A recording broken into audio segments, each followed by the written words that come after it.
Depuis 3 ans, cette situation est là. L'Ukraine a formidablement résisté, mais la situation est évidemment très préoccupante. Quel est notre objectif? Une paix durable et solide. Une paix parce que vous le voyez bien, ça ne peut pas durer. Et en quelque sorte, l'Ukraine ne peut pas reconquérir par la voie militaire ses territoires. Et la Russie ne peut pas, par une voie militaire, aller beaucoup plus loin. Et le bilan humain est énorme. L'Ukraine ne peut pas récupérer. Il dit bien, la Russie ne peut pas aller de l'avant, mais enfin l'Ukraine ne peut pas récupérer. Oui, c'est un constat de ce qui se passe actuellement. Ensuite, je pense que je repasserai la parole à Général Richoux, mais il est évident que la guerre ou les conflits militaires ont bien entendu des solutions militaires. C'est simple comme concept. Ensuite, pour apporter une solution à n'importe quel problème, il faut justement des moyens adaptés. Vous voyez, si vous avez un problème en plomberie, il vous faut un plombier et le matériel. Si vous avez un conflit militaire, une guerre, il vous faut des soldats, le matériel, l'instruction et ainsi de suite. Alors comprenons précisément qu'est-ce qu'il faudrait aux Ukrainiens s'ils voulaient reconquérir, quand même pouvoir se battre, reconquérir maintenant et pas s'arrêter. De la masse. Et la masse, ils l'ont sur le plan humain, théoriquement, puisqu'avec 40 millions d'habitants, on peut mobiliser 4-5 millions de personnes. Et il faut de la masse en matériel, en chars, en obus, en avions, en missiles, etc. Donc il faut de la masse. Et l'Europe ne l'a pas ? Mais non, l'Europe ne l'a pas.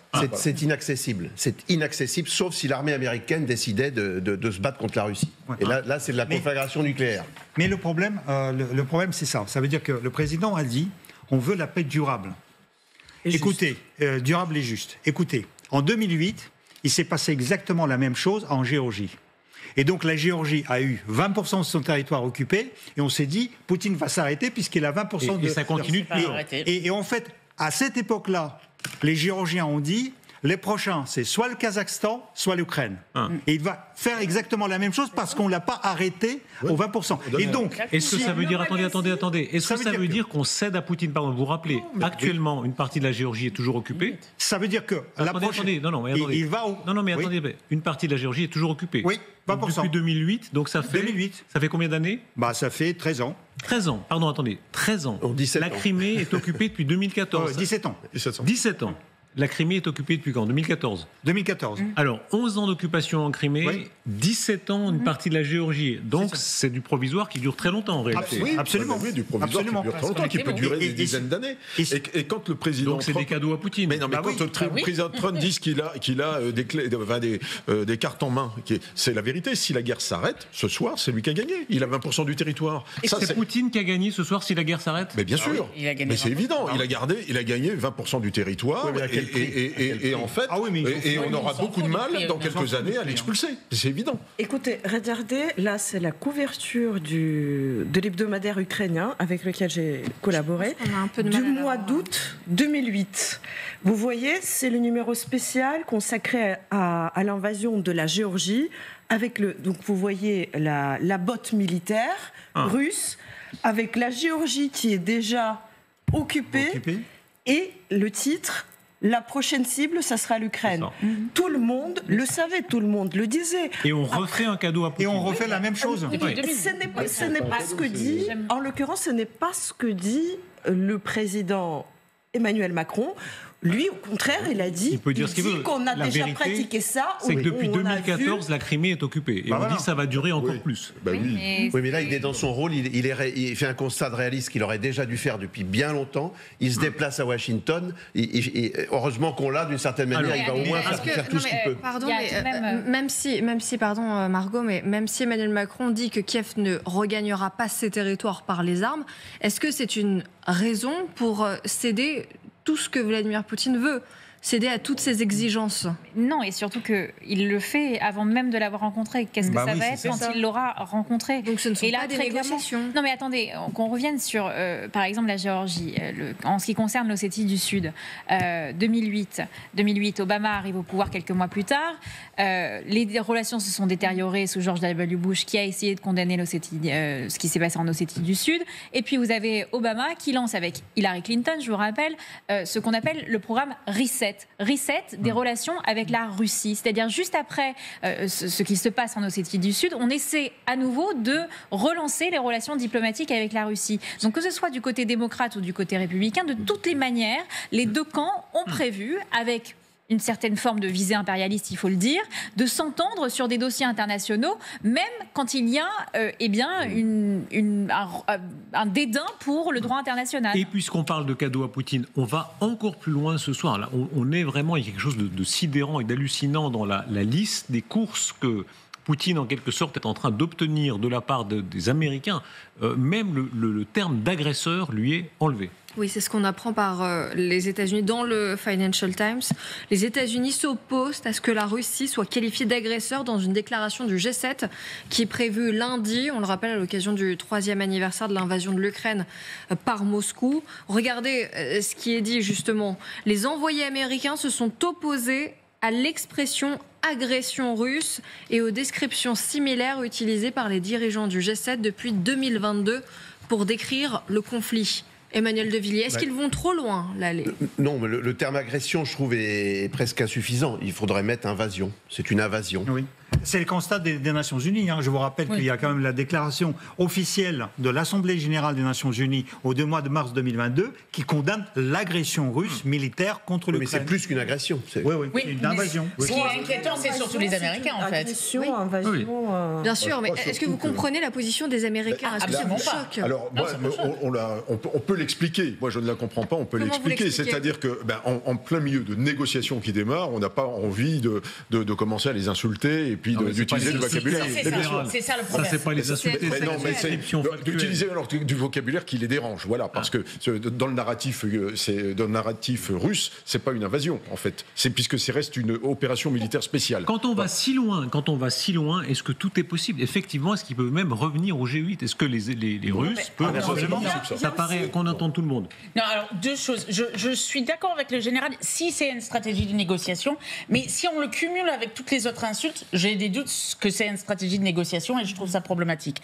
Pour le G7, la question se pose pas parce qu'il faut l'unanimité et je ne pense pas, à moins que Trump nous prouve qu'il y a une grande stratégie et qu'il fait tout dans nos intérêts européens et les intérêts ukrainiens, je ne pense pas que les Européens vont dire... Retirer le terme d'agresseur, ça paraît... Là, on franchit le stade suprême, c'est-à-dire qu'on nie la réalité la plus technique presque.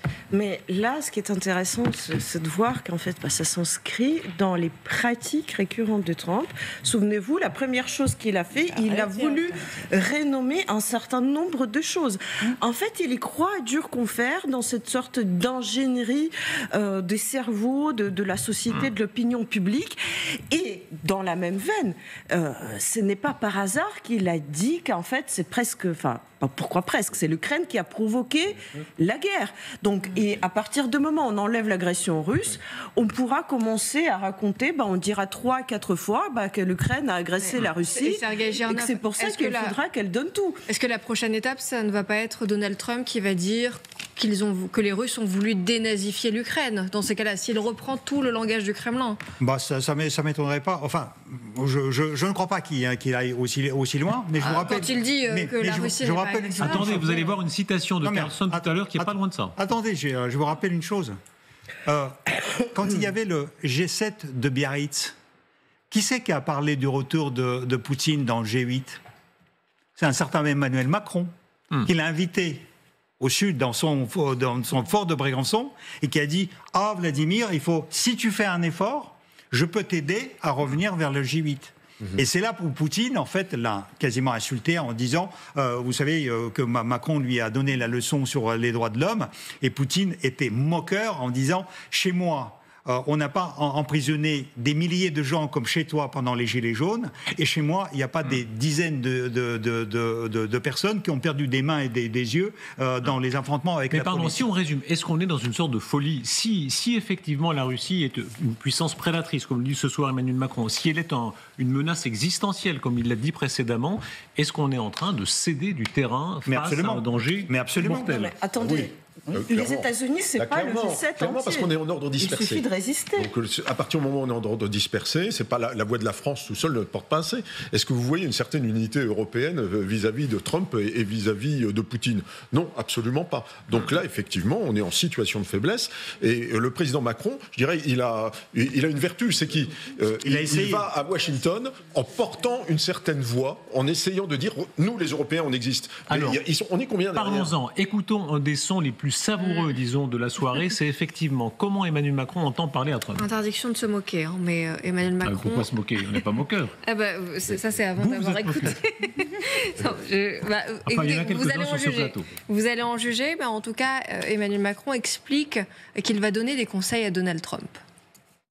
D'abord, moi, Donald Trump, je le connais. Pendant 4 ans, on a été aux responsabilités déjà, lors de mon premier mandat. Donc, c'est quelqu'un que je respecte, qui je crois me respecte, avec qui je parle très facilement. Et je vais lui dire, au fond, tu peux pas être faible face au président Poutine. C'est pas toi, c'est pas ta marque de fabrique. C'est pas ton intérêt. Comment ensuite être crédible face à la Chine si tu es faible face à Poutine? La deuxième chose, je vais lui dire, si tu laisses l'Ukraine prise, la Russie, elle sera inarrêtable pour les Européens, pour tous. Mais elle sera non seulement encore plus forte, elle continue d'investir, mais elle va récupérer l'Ukraine et son armée, qui est une des plus grandes d'Europe, avec tous nos équipements, y compris les équipements américains. C'est une faute stratégique énorme. Alors, ça va fonctionner ou pas alors? Le premier argument, à mon avis, le premier argument peut marcher. Parce que Trump est quelqu'un qui est très fort. Et donc, si sur un ton amical, on lui dit, en fait, tu te fais apparaître comme faible. Et donc ça peut être un argument. En revanche, le deuxième argument, pour moi, ça ne tient pas. Mais il va apprécier. La bonne relation, il faut souligner, depuis déjà le premier mandat, Emmanuel Macron disait, et c'était vrai, qu'ils avaient plutôt un bon contact et un bon rapport relatif. Premier mandat. Oui. Là il fait un peu... On n'est plus dans les mêmes conditions. Entre-temps, il y a eu tout de même une crise en France qui enlève un peu, je suis désolée, Monsieur le Président, mais un peu de respect pour Emmanuel Macron sur la scène internationale, puisqu'il y a eu tout ce chaos intérieur qui montre une sorte de faiblesse, alors qu'au départ, Donald Trump avait en tête un Emmanuel Macron qui sortait des cases de la politique française, c'est-à-dire un peu un self-made man comme lui, qui vient du business, qui vient du monde financier, et donc qui a créé sa place dans le monde politique et qui est donc devenu un animal politique. Et je me rappelle effectivement l'interview d'Emmanuel Macron en disant que parce que tous les deux avaient un parcours atypique, ils se respectaient. Totalement. Et puis, le fait qu'il y ait une autre forme de diplomatie également. Ils n'étaient quand même pas au même niveau dans le business. Mais il y a eu entre-temps, et à la rappeler, l'accord sur le nucléaire iranien, dont Donald Trump a claqué la porte, l'accord de Paris, dont Donald Trump a claqué la porte. Et là, vous avez tout de même une forme de scission qui s'est créée avec deux visions de la diplomatie qui ne s'accordaient plus. Et à partir de ce moment-là, vous parlez plus le même dialogue. Mais quand Emmanuel Macron s'exprime de cette manière, en installant une forme de rapport de force, en essayant de lui montrer certains arguments, on peut le prendre comme on veut, mais c'est pas débile. C'est-à-dire que de montrer qu'il se coucherait devant la Russie et qu'il se coucherait de fait devant la Chine en faisant ça, c'est un argument qui peut peser face à Donald Trump. Margot, elle dit c'est pas débile. Alors là, vraiment, moi j'aimerais des compliments comme ça, Margot Haddad. Alors voilà. Écoutez, Monsieur le Président, c'est pas débile. Franchement, voilà, c'est vraiment sympa. Alors attendez, pas tous ensemble. C'est quand même un peu la diplomatie pour les nuls. Il se la joue là pour les TikTokers. Bon, ceci étant, c'est très bien qu'il aille à Washington. Ça, c'est son bon côté, même si je partage pas le bilan de ses quinquennats et sa politique en général. Son côté agité, là, est vraiment nécessaire. Il va en sortir quelque chose. Il va essayer de coordonner et il a du talent pour ça. Emmanuel Levillier, vous êtes un cas intéressant parce que quand on vous suit sur les réseaux, parfois vous êtes très critique sur Emmanuel Macron et parfois non. Parfois vous dites non, mais sa jeunesse, son énergie... Je le connais personnellement depuis longtemps. Oui. Et je sais juger du personnage. C'est-à-dire quoi? Cette jeunesse, cette énergie qu'il incarne, malgré tout, il reste un jeune président, les années ont passé, mais il reste un jeune... Oui, c'est assez incroyable. Vis-à-vis de Trump, ça compte. Oui, c'est assez incroyable, l'énergie dont il est capable, il a cette fraîcheur. Par contre, je crois que Trump, maintenant, le prend quand même pour... pardon d'être vulgaire, une fois n'est pas coutume sur ce plateau, mais le prend un peu pour un con, parce qu'il y a eu tout un contentieux, vous savez, Trump a été voué aux gémonies, a été mis complètement en quarantaine. Il est revenu de manière stupéfiante et personne ne pariait là-dessus, pas plus Emmanuel Macron que quiconque. Et ça laisse des traces, il y a un ressentiment, c'est certain. Vous voulez dire qu'il y a un ressentiment contre M. Trudeau, contre Emmanuel Macron, etc. Oui, dans le parti des progressistes. Je pense que Emmanuel Macron est suffisamment sympathique et suffisamment frais pour bientôt parvenir à surmonter ce sentiment. L'énergie, la stamina. Trump dit toujours il aime la stamina. Il a l'énergie et Emmanuel Macron a ça, il a l'énergie. C'est très masculiniste. Là, c'est un peu un boys band, c'est sûr qu'il n'y a pas beaucoup de femmes. C'est un peu le côté du boys club, c'est-à-dire un boys club extrêmement fermé où il faut installer le rapport de force et si vous ne l'installez pas, vous ne parlez pas le même langage. Mais là où Emmanuel Macron en diffère de Donald Trump, c'est qu'il est rentré dans les codes de la diplomatie normale. Et ça, Donald Trump n'aime pas ça. Il préfère, et c'était John Bolton le disait lui-même, qui avait travaillé pour Donald Trump préfère travailler avec Xi Jinping et Kim Jong-un ou Vladimir Poutine que travailler avec des alliés.